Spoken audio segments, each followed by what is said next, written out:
Так, друзья, доброе утро. Из Дихелшин с вами снова Лейла.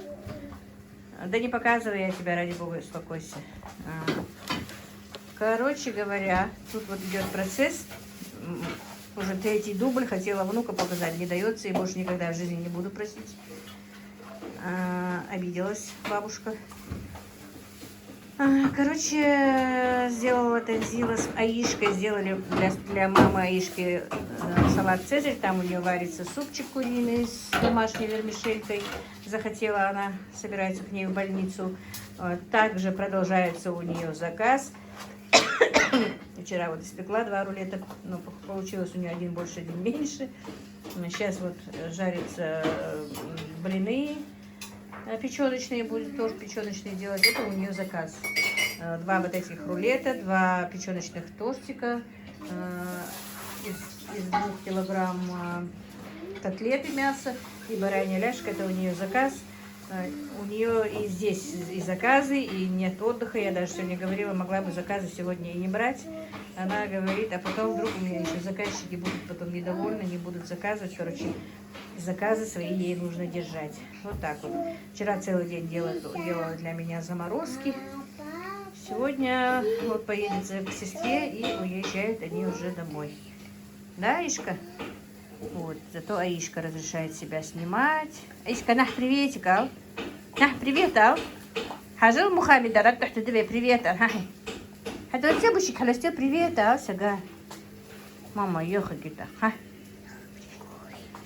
Нет, ну Аишку тоже не заставишь. Так, ну вот, друзья, я проводила Танзилу домой. Аишка плакала. Сейчас, правда, сидит, кушает. Поставила ей мультики. А это вот ее заказ. Еще не унесли. Но ждать ей больше не было некогда. Звонил муж, чтобы она приехала домой. Ну, вот такие вот заказики она делает. Это печеночный торт.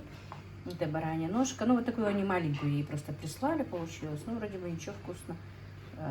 Ляжка такая. Эти 2 рулетика. И котлеты. Она пожарила. Вот такие вот котлеты. Это ее сегодняшний заказ. Ну все, сейчас Аишка покушает, и мы будем укладываться спать. Так, все, Аишка уже больше кушать не хочет. Сейчас пойдем спать, да? Пойдем спать? Не пойдем? Играть будем? Игрушка лозги? Лозги игрушка? Ну, уже надо укладывать тебя. Аишка, ну, Аишка, так, друзья, доброе утро. Эти Хелшин. Моська, оставь Аишку в покое. С вами снова Лейла. Второй раз буду здороваться в этом ролике. Ну, начало ролика я вставила просто кусочек вчерашний, что не вошел у меня в тот кадр. И хочу с вами сегодня поговорить. Аишка, ты мне все мои кулечки раскидала, да, по полу? Оказывается, у меня кулечков нету. Хочу показать все-таки заморозки свои, друзья. И немножко поговорить с вами. Сегодня, знаете, у нас сегодня пасмурно, идет дождь, всю ночь шел дождь со снегом, таяло, жарко, уже тепло, даже вон по Аишке видите, что она без рукавочки теплую сняла. Мадина мне говорит, что как мне надоела безрукавка, которая на Аишке. Но самое главное, Аишке тепло. Так, и знаете, сегодня у меня были какие-то вопросы, кое-какие вопросы, сразу отвечу и на эти вопросы. И сейчас свои заморозки тоже и покажу вам, и разложу по пакетам, потому что мне нужны вот эти вот формочки. Буду сегодня делать манты. И, наверное, я у одной блогерши знакомой моей видела, как она делала с черемшой пельмени. Ну, с мясом черемшой. С творогом я делала и ела. Они мне очень нравятся. Но вот с мясом не знаю. Я хочу для себя попробовать. Если мне понравится, конечно, их заморожу. Ну и так, мне нужно сделать пельмени. Манты у меня есть 2 пакета, по-моему. Может быть и манты. Посмотрим. У меня еще немножко фарша осталось. Килограмма 3, по-моему, фарша осталось. Я покупала 10 килограмм мяса. Вот так вот, друзья. День у нас сегодня, конечно, да, вот я начну отвечать на вопросы. Ну вот, как видите, вот это голубцы. Отсюда вот 6 штук мы отправили вчера дочери в больницу. Вот это я галушки делала, вот такие вот. Так, это Танзила делала котлеты. Так, ей говорила, что подстелить что-то, но она не подстелит. Ну, в принципе, они хорошо вот так вот подходят. Видите, не прилипают. Так, это котлеты все. Так, у меня еще здесь есть заморозка, но пока не буду, потому что все разморозится. Тефтели, это курочка и уточка. И да, вот пока начала, у меня все вместе, потом я забываю, что я говорила. Обо всем потихонечку. Начну сначала, что какой у нас день. Сегодня день. Меня еще моя подписчица позавчера даже спрашивала, отмечаем ли мы 23 февраля. И как мы отмечаем. Ни в нашей семье, ни у ингушей, ни у чеченцев этот день не отмечается никак, по-моему, потому что 23 февраля 1944 году была депортация вайнахского народа. Также, ну, в принципе, чеченского, ингушского и многих других регионах тоже были депортированы. В Казахстан, в Киргизию, некоторые в Узбекистан была депортация. И у нас сегодня день траура. Везде по республике, я не могу сказать, что в Чечне, потому что я даже сегодня не была, не заходила в Инстаграм, не знаю, но скорее всего и там. Везде по нашей республике я знаю, что делают садаку. Тут у нас недалеко есть, короче, есть кладбище, где похоронены, ну это кладбище после 90-х годов, после 92-го года сделано, потому что и там тоже собираются люди, варится мясо, делается садака, делаются для умерших в 44-х годах, в тех годах, когда у нас был конфликт с осетинами тоже. И в этот день делается, ну сегодня делается дуа, делается милостинь, делается садака, и везде вот у нас проходят такие вот мероприятия. И каждый, кто может дома тоже, делает наши лепешки, чапельгиш, делает халву и тоже раздает эту милость за тех, кто умер в те годы, в 1944 году, потому что тогда вымирали семьями, и как-то много людей остались, у которых не осталось никого, чтобы им сделали садаку. Живых людей не осталось в их семьях.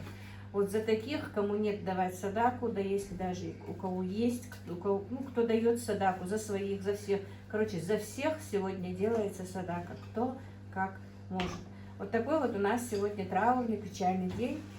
И я, конечно, хотела немножко у мамы поговорить с мамой, взять интервью, но, к сожалению, друзья, сегодня мама себя плохо чувствует, и я даже не стала ее просить. Видимо, воспоминания тоже у нее нахлынули, и погода такая, перепады.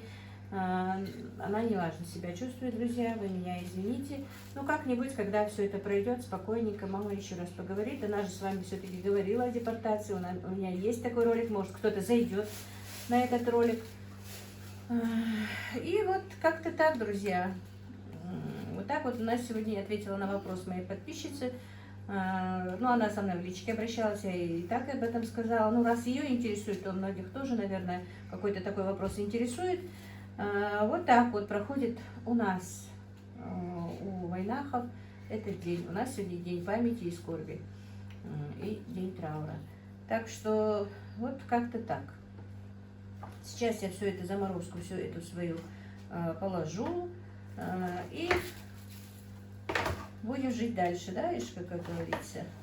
Мы с Ишкой уже очень сильно подружились. Тетя уехала, она немножечко поплакала, но недолго плакала. Ишка успокоилась.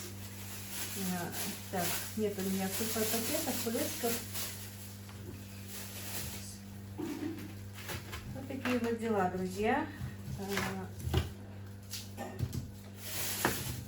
У кого этот праздник, конечно, это праздник, никто в этом не живущих, тем более не виноват. Так что, друзья, кто отмечает этот праздник, я поздравляю вас. Для кого этот праздник? Это значит праздник.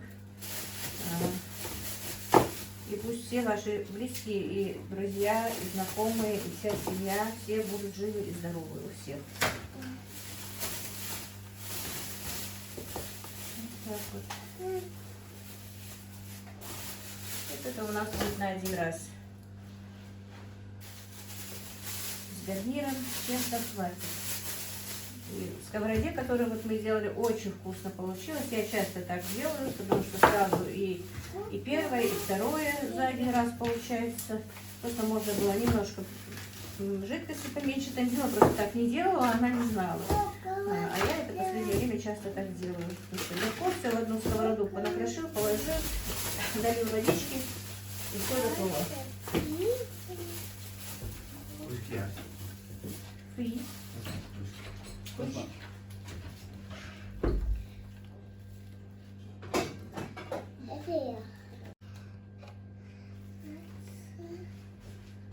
Ага, ты нашла свои картинки, да? Ну давай, собирай свои пазлы с мамой, собираешь же. Тут Аишка с мамой канал открыли, может кто не знает. Пазлы собирают. Так, вот 2 пакета таких. Это галушечки, друзья. Такие у нас их называют галушками зятя. Видите, халтовыш. Тесто просто оставалось, я когда тензила вот это вот делала, я налепила галушки. Сидела, лепила галушки. Вот. Мы думаем, может быть, сегодня братика Аишкина выпишут. Да, Аишка? Мы уже переживаем, что без Аишки будет скучно. Да, Сега? Она уедет, будет скучно, да? Heel какие же мама Heel какие же мама Хотя. Так, вот. Пьес. Сейчас. Емик Сега возьму. А? Идёт. Ага, Лёля, мама и Сега мы видим. Что там? Нет, все-таки, друзья, когда нет в доме детей, это очень скучно. Я всегда это вам говорю. Ну, Аишку мы будем сейчас часто, наверное, приводить. Пускай там мама со своим сыночком остаются одни. Хотя я боюсь, что Аишка не захочет уже, когда привезут братика, приезжать к нам.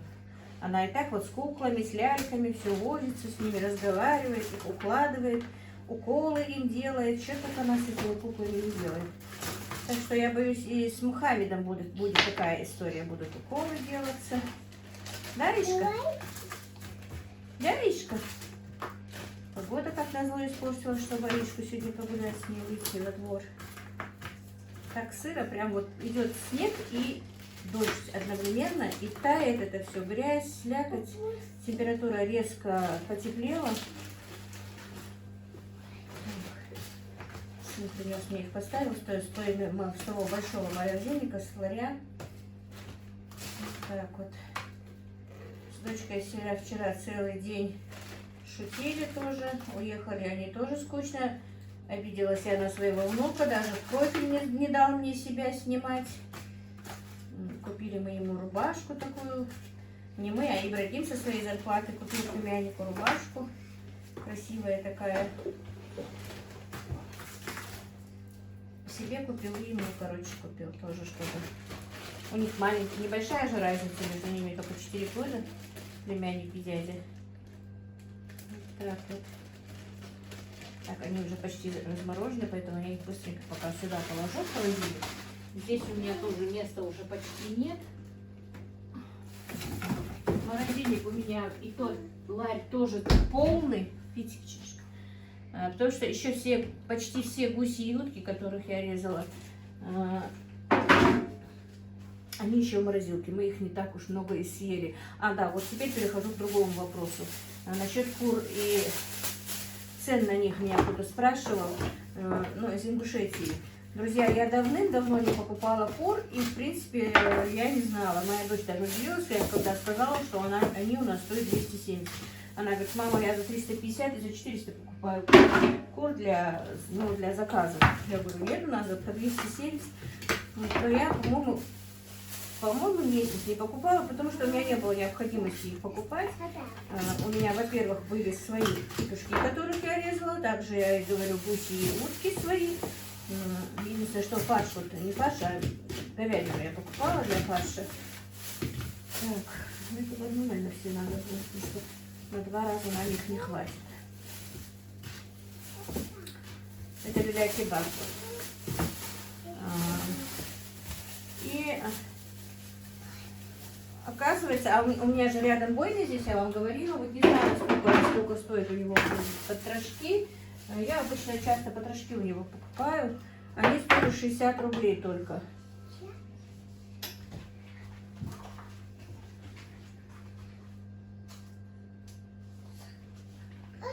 Позвонили, прервались.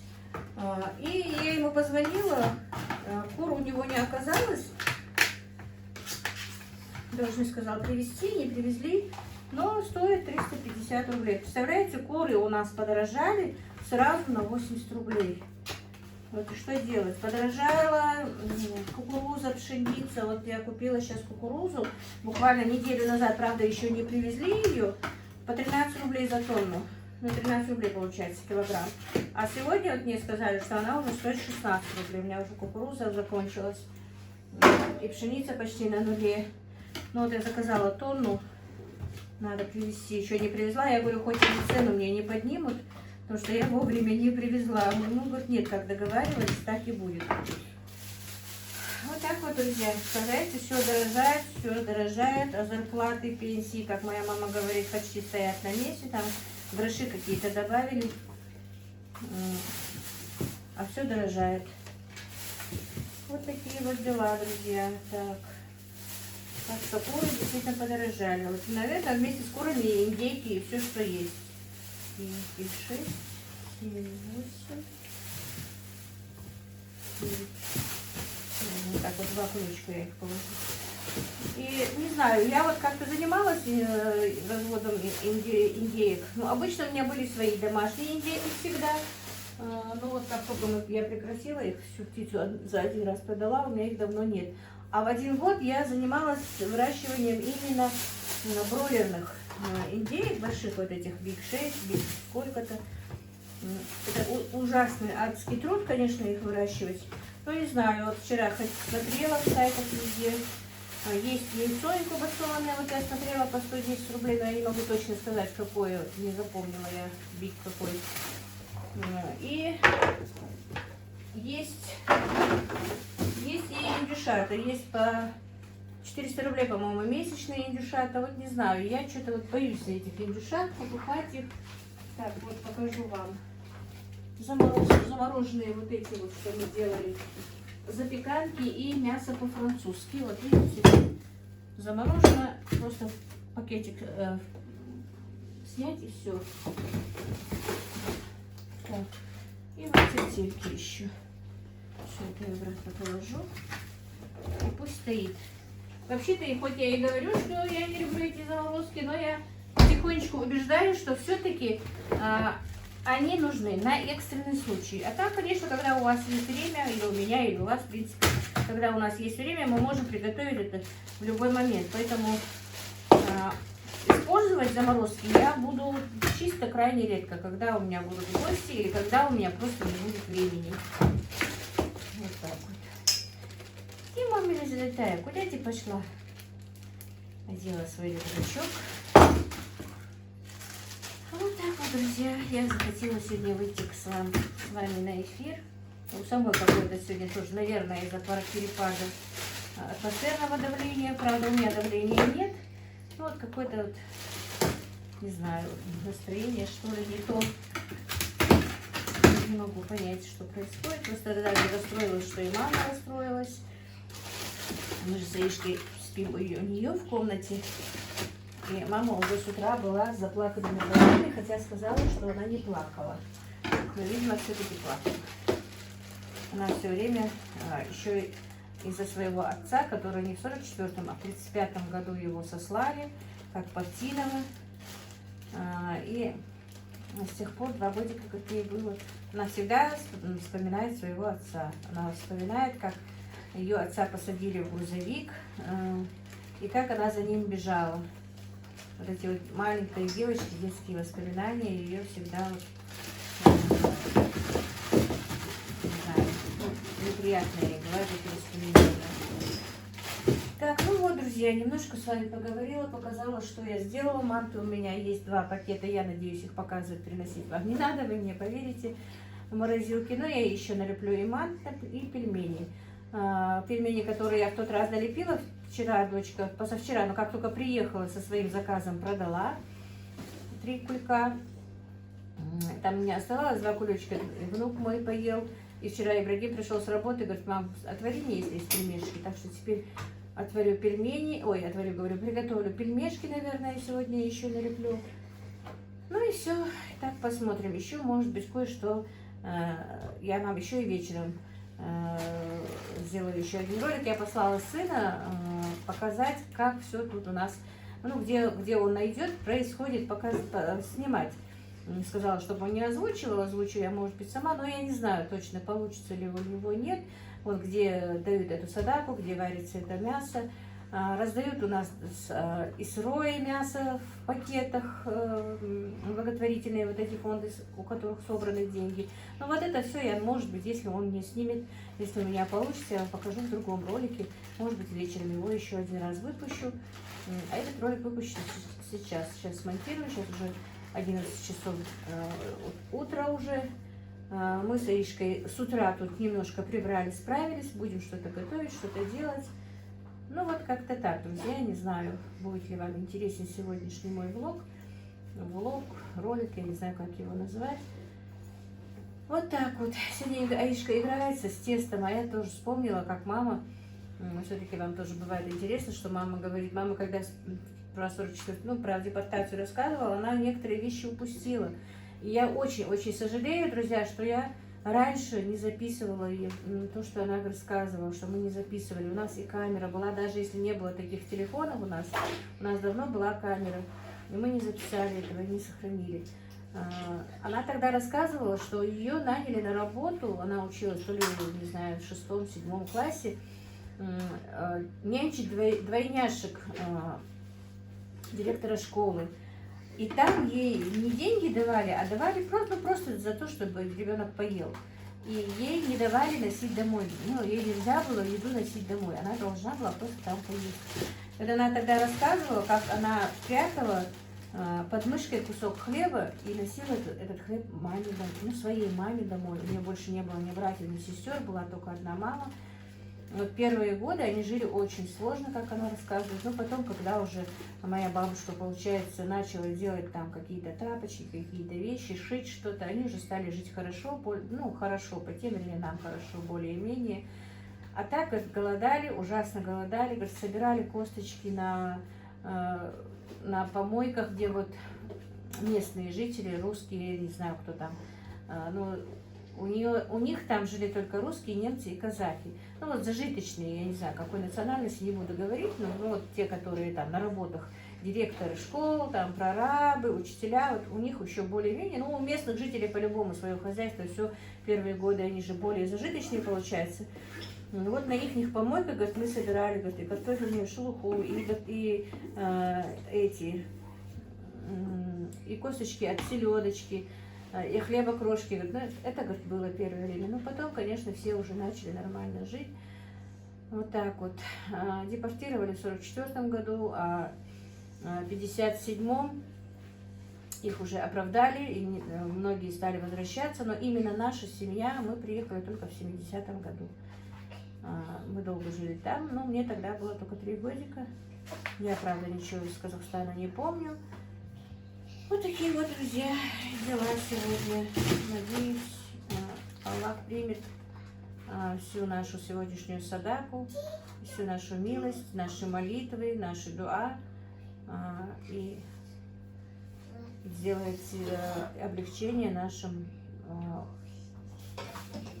которых с нами уже нет, нашим близким, родным, которых с нами нет. Вот так вот, друзья. Ну, на этом все. Всех благ вам, мира, добра и благоденствия. И будем просить всегда у Всевышнего, чтобы никакие такие времена, как были и в 44-м, и в других годах, где людям было очень плохо и тяжко, чтобы это никогда в жизни не возвращалось в наши семьи, чтобы все наши дети были здоровы, чтобы все люди, дети, старики, все были живы, здоровы, чтобы у нас у всех было пропитание, чтобы мы все жили в мире, чтобы мы все жили под мирным небом и не боялись ни за детей, ни за стариков, ни за женщин, ни женщин, ни за мужчин. Короче, чтобы был на земле мир. Ну вот как-то так, друзья.